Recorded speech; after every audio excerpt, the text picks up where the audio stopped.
जैसा कि आपको पता है 9वीं कक्षा के फाइनल एग्ज़ाम स्टार्ट होने में अब ज़्यादा समय नहीं बचा है। 17 फरवरी को आपका पहला एग्ज़ाम इंग्लिश विषय का है। इसलिए कल मैंने अपने चैनल पर आपको इंग्लिश विषय के पिछले 3 सालों के जो हरियाणा बोर्ड ने एग्ज़ाम लिए हैं वो तीनों क्वेश्चन पेपर दिखाए थे, 2023 का, 22 का और 21 का।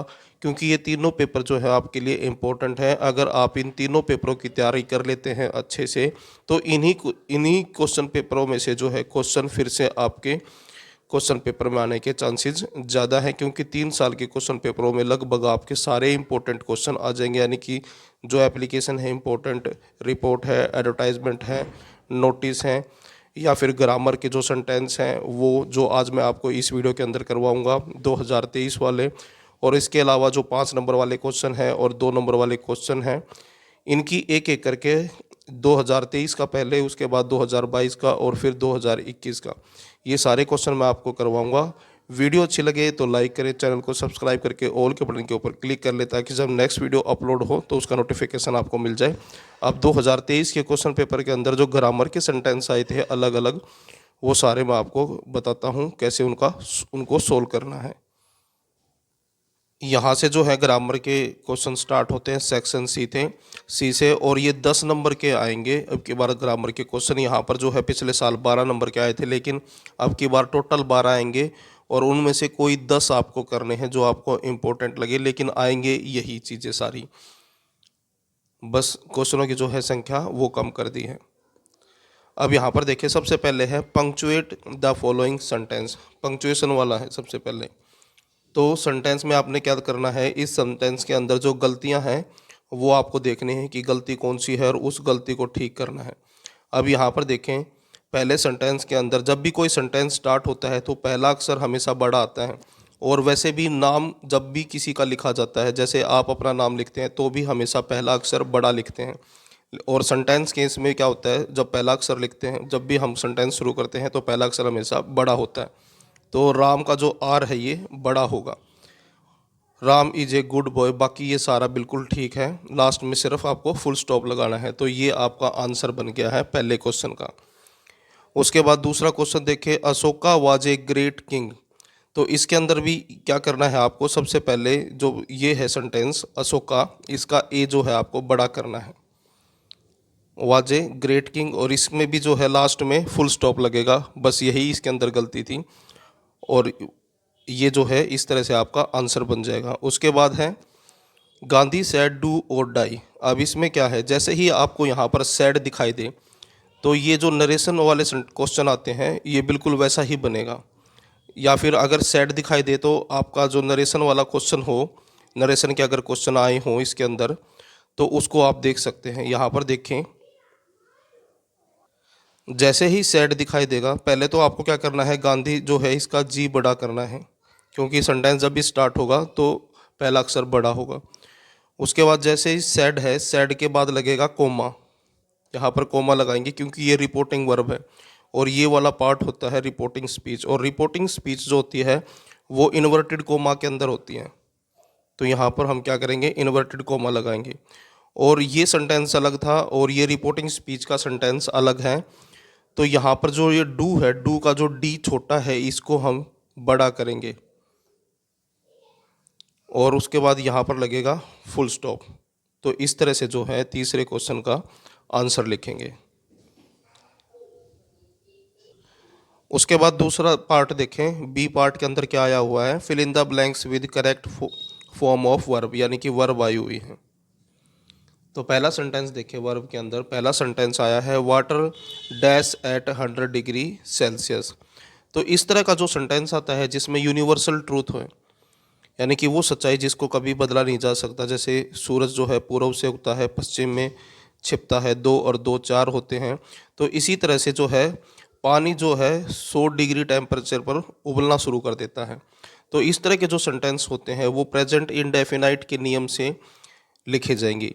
तो यहाँ पर क्या आएगा, सिर्फ हमें क्या करना है, बॉइल के साथ एस लगा देना है, क्योंकि ये प्रेजेंट इंडेफिनाइट का अफर्मेटिव का सेंटेंस है। और अफर्मेटिव की जो सेंटेंस स्ट्रक्चर होता है वो होता है सब्जेक्ट प्लस वर्ब की फर्स्ट फॉर्म एस और ई एस प्लस में ऑब्जेक्ट और लास्ट में फुल स्टॉप। जो सब्जेक्ट सिंगुलर नंबर और थर्ड पर्सन होते हैं तो उसके साथ एस और ई एस लग जाता है प्रेजेंट इंडेफिनाइट के अंदर। तो इसमें इसी वजह से यहाँ पर क्या लग गया, एस लग गया, क्योंकि वाटर जो है सिंगुलर काउंट होता है और थर्ड पर्सन। तो ये बस आंसर आएगा। इसमें सिर्फ आपको क्या करना है, बॉयल के साथ एस लगाना है।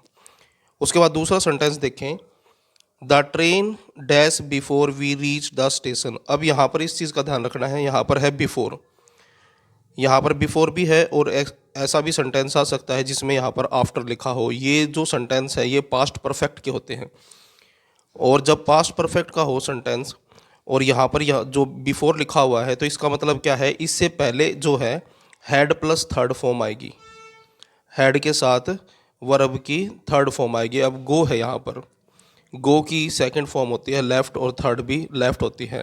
The train had left before we reach the station.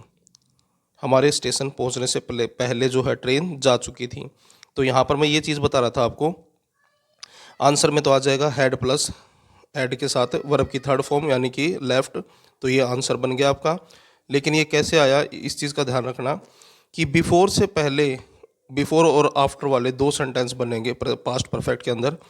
तो यहाँ पर जो है हैड प्लस वर्ब की थर्ड फॉर्म आएगी और यहाँ पर आएगा वर्ब की सेकंड फॉर्म, ये वर्ब की सेकंड फॉर्म है रीच्ड। और अगर यहाँ पर लिखा होता आफ्टर, तो आफ्टर वाले में क्या होगा, ये जो वर्ब की सेकंड फॉर्म वाला सेंटेंस है वो तो इधर आ जाएगा और ये हैड प्लस थर्ड फॉर्म जो है इधर आ जाएगी। यानी कि अगर इस तरह आफ्टर वाला सेंटेंस आ जाए आपके एग्जाम में तो आपको क्या करना है, यहाँ पर अगर वर्ब की सेकंड फॉर्म दे रखी है तो यहाँ पर हैड प्लस थर्ड फॉर्म आपको लगाना होगा। उसके बाद अगला सेंटेंस देखें, it dash since morning. Since आ गया, सिंस और फोर आता है प्रेजेंट परफेक्ट कॉन्टिन्यूअस के अंदर, यानी कि ऐसा काम जो पास्ट में शुरू हुआ था और प्रेजेंट के अंदर भी अभी चल रहा है। तो इसमें आ जाएगा it has been raining, it has been raining, it has been raining since morning, यानी कि सुबह से बारिश हो रही है। तो आपको इस चीज़ का ध्यान रखना है, वर्ब के अंदर अगर आपको यहाँ पर सिंस दिखाई दे तो सब्जेक्ट के अनुसार हैज हैव और उसके साथ बीन और वर्ब की फर्स्ट फॉर्म के साथ आईएनजी लगा देना है आपको। जैसे यहाँ पर वर्ब की फर्स्ट फॉर्म है रेन और इसके साथ हमने आईएनजी लगा दिया।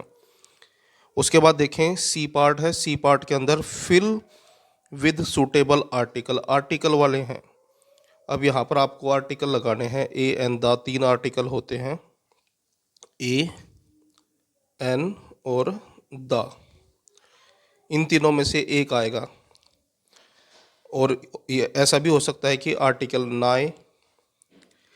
तो Rahul and Sonia have Apple, तो एप्पल के साथ कोई आर्टिकल नहीं आता तो यहाँ पर आंसर में आएगा नो आर्टिकल।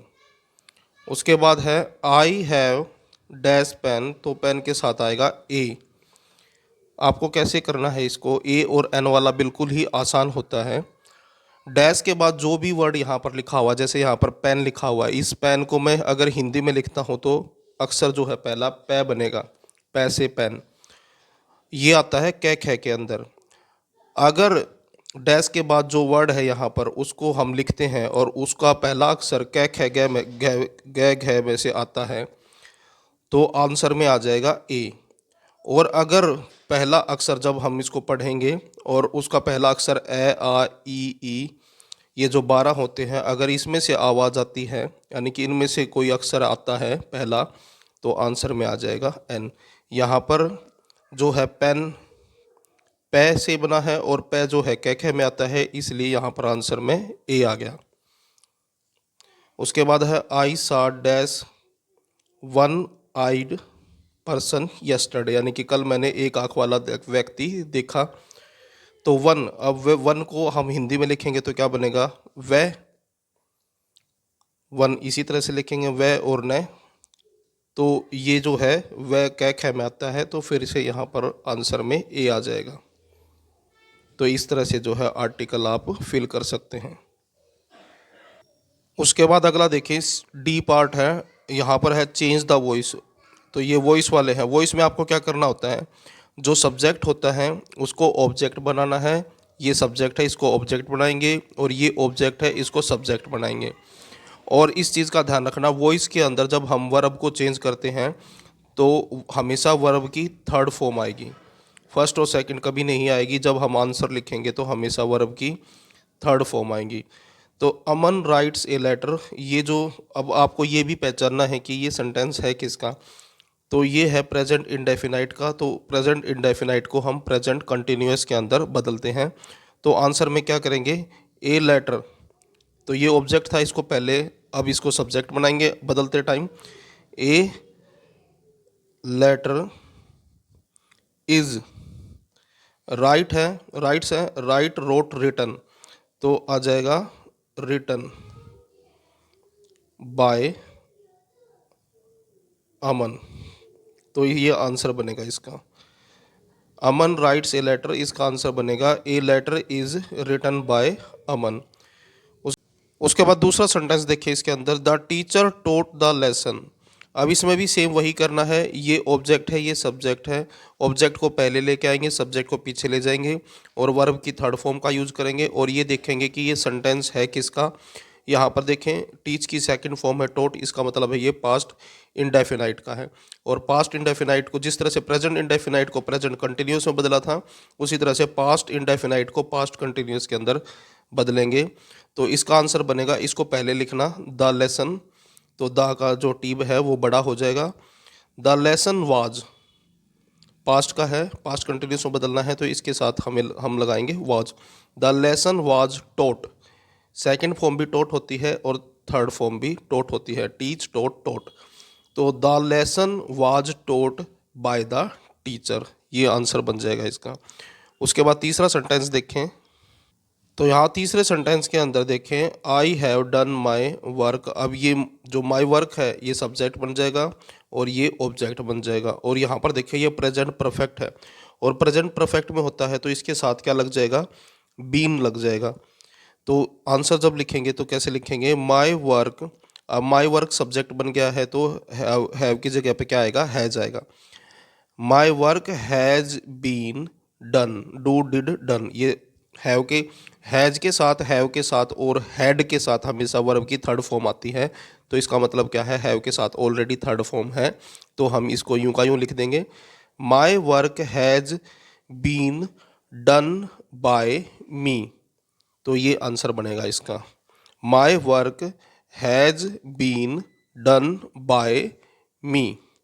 उसके बाद कंजक्शन देखें।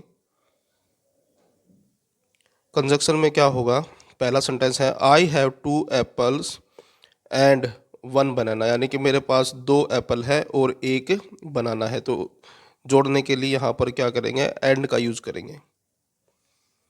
ही इज रिच बट माइजर, तो यहाँ पर आ जाएगा बट, BUT बट। उसके बाद तीसरा देखें, वर्क हार्ड लिस्ट यू, कहते हैं कि मेहनत करो अन्यथा तुम फेल हो जाओगे। तो आंसर में आ जाएगा लिस्ट यू शुड फेल। और मॉडल के अंदर भी आता है ये। तो मॉडल के अंदर मैंने आपको बताया था कि जैसे ही आपको लिस्ट दिखाई दे तो मॉडल में शुड फिल कर देना। तो उसके बाद अगला देखें, मॉडल है, you dash quite smoking, you have lung cancer, यानी कि तुम्हें लंग कैंसर है तो तुम्हें क्या कर देना चाहिए, स्मोकिंग बंद कर देनी चाहिए। और जब किसी को स्ट्रॉन्ग सलाह दी जाती है, जो चीज़ ज़रूरी होती है, तो उसके लिए हम यूज करते हैं मस्ट का। यू मस्ट क्विट स्मोकिंग, यानी कि तुम्हें अवश्य स्मोकिंग बंद कर देनी चाहिए। यू हैव लंग कैंसर, यानी कि तुम्हें लंग कैंसर है। The keys dash be under my pillow list possibility, अब यहाँ पर हिंट दिया है। हिंट से क्या पता लगता है कि बहुत कम संभावना है, और बहुत कम संभावना हो तो उसके लिए वर्ड यूज किया जाता है माइट, MIGHT। और अगर पॉसिबिलिटी ज़्यादा हो किसी काम की, यानी कि मान लीजिए 50-50 संभावना है कि ये काम हो भी और ना हो, तो उस समय पर जो है हम मे का यूज़ करते हैं। और कोई काम 100% हो तो उसके लिए सेल या फिर विल का यूज़ होता है।